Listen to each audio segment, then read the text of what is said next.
Well, hello there, how is everyone? I hope you're all well on this marvellous, marvellous Monday. You're looking marvellous. I hope you didn't miss me too much yesterday. Look, it was Charlie Kirk's, memorial service yesterday, so out of respect, I did not upload anything, which is perhaps the first, I think it's the first day that I've uploaded nothing or done no posts or anything since the inception of this channel, I think. If it's not, then it's one of what you can count on one hand. But look, there's a couple of things I want to talk about today. In video 2 later on, we're going to be addressing the Superman theory. The Superman theory. Because, look, that's insane in itself. If you haven't heard that, that was Andrew Colvert. So keep your eyes peeled for that, because I've got some things to say about that, obviously, because that is that's lunacy in itself, and that's gaslighting 101. But in this video, what are we talking about? And by the way, you're looking absolutely amazing for a Monday. Keep it up, keep up the good work. We're going to look at this here, right? This that says, no evidence found yet of ties between Charlie Kirk's shooting and left-wing groups, officials say. 3 people familiar with the federal probe into Kirk's assassination told NBC News that investigators have yet to find a link between alleged shooter and left-wing groups. Now, don't get me wrong, NBC News will later on try and paint a picture that, in fact, all of these sort of things are generally right-wing issues, where they feed into that at the bottom here. Let's if I can actually drag that down. Here, look. Right-wing ideologies have fooled more than 70% of all extremist attacks and domestic terror plots since 2002 in the US, according to the Anti-Defamation League.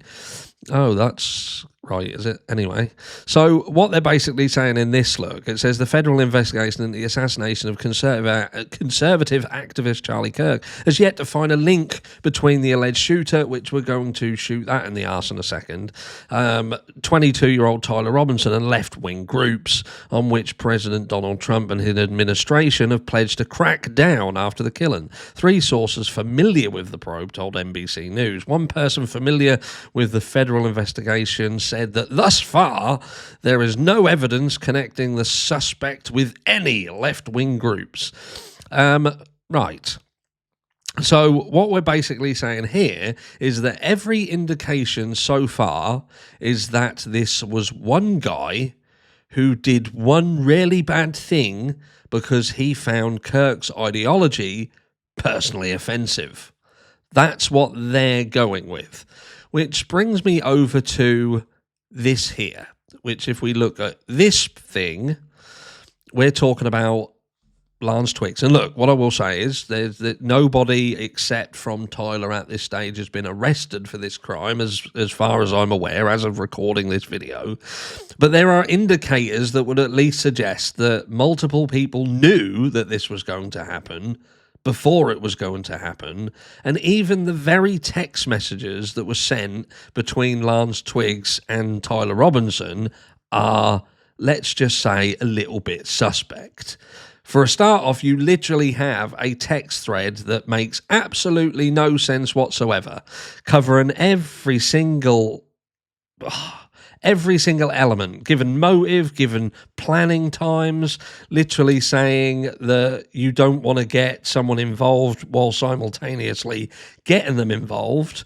The weapon itself, which Tyler Robinson is speaking about the fact that this weapon is unique, is a highly modified weapon.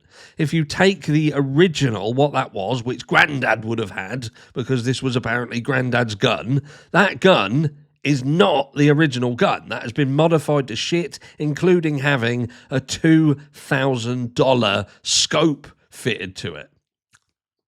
which in itself is weird. But let's just look at this, right? So when we look at days after Charlie Kirk's shocking murders, rumours started surfacing on X, claimed that a friend of Lance Twigs, Charlie Kirk's alleged assassin, Tyler Robinson's transgender roommate, celebrated the Turning Point USA founder's death with several disturbing posts on social media. An X-user shared a screenshot of an offensive remark about Kirk's wife, shared by user Sherbum75, alleging that the transgender is followed by Twigs on TikTok. Which there was an abundance of posts. There was an abundance of posts. And we've got this, look. Charlie Kirk has died at the age of 31 after being shot, Donald Trump announces. Same transgender that was friends with Tyler's gay transgender boyfriend posted, "We fucking did it." And they go on to show these posts. But what they're also saying, because it says here, look, another user shared screenshot of Sherbum75's now deleted X account, writing, "Hey, why did you delete your account after I reported you to the FBI?" While another user shared screenshots of other posts by Sherbum75, which reads, "Charlie Kirk deserved that shit."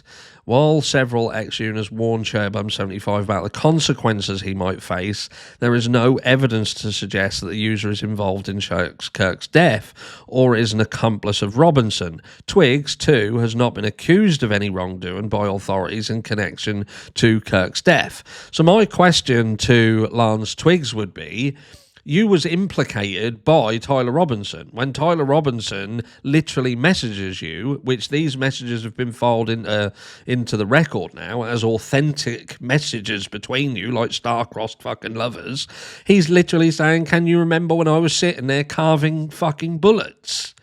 And you think to yourself, well, that's an implication, if ever you've known one. What is that? Was that normal? Was that normal? And knowing at this point that Charlie Kirk was likely to be coming to that campus, and are you saying that these two individuals had such an affinity for one another, again, been painted out like some Romeo and Juliet, or Romeo and Romeo, Juliet and Juliet, I don't fucking know. It's complicated now. But to not know what your lover's viewpoint of Charlie Kirk is, and if you don't know, then that's weird. And if you do know, and a few days before, because apparently, again, as in the text messages, he'd only been planning this for a week. So it would be incredibly coincidental that within a week that you know Charlie Kirk is coming, that I would imagine that you know your partner's stance. He's sitting in the house carving words into bullets, memes into bullets, and at this stage he very likely had this highly modified, powerful gun. And then we have this here, which is literally posts that are saying, like, I plead the fifth here, look, and it says September 10th will be a very interesting day. And these posts kind of go on and on. There are more of them. A lot of them seem to have been deleted because the accounts that posted them have subsequently been deleted. But how is it possible for these news outlets to come out and say that there's no link to, you know, this individual? It's just a lone person. He did it on his own. He just didn't like what Charlie Kirk said.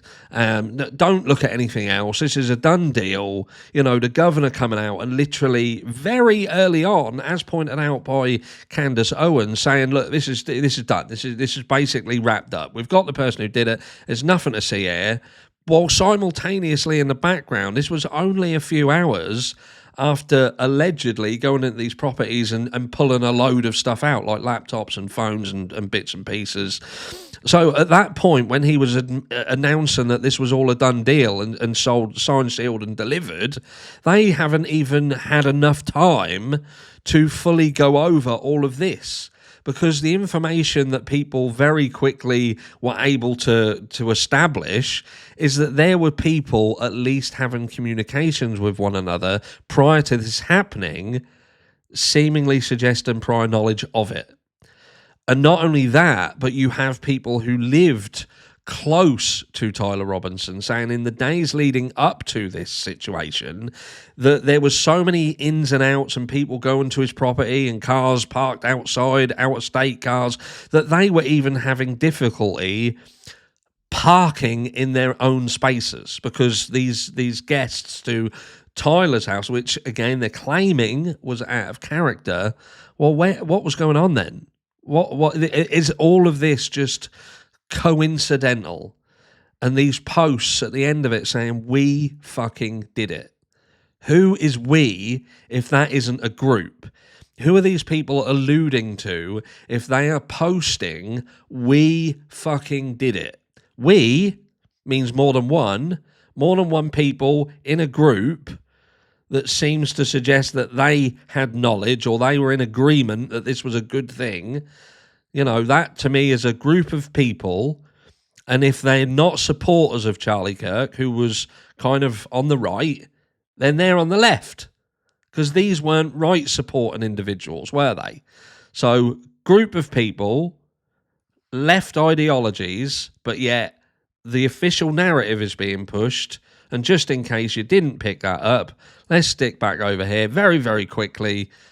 No evidence found yet of ties between Charlie Kirk's shooting and left-wing groups.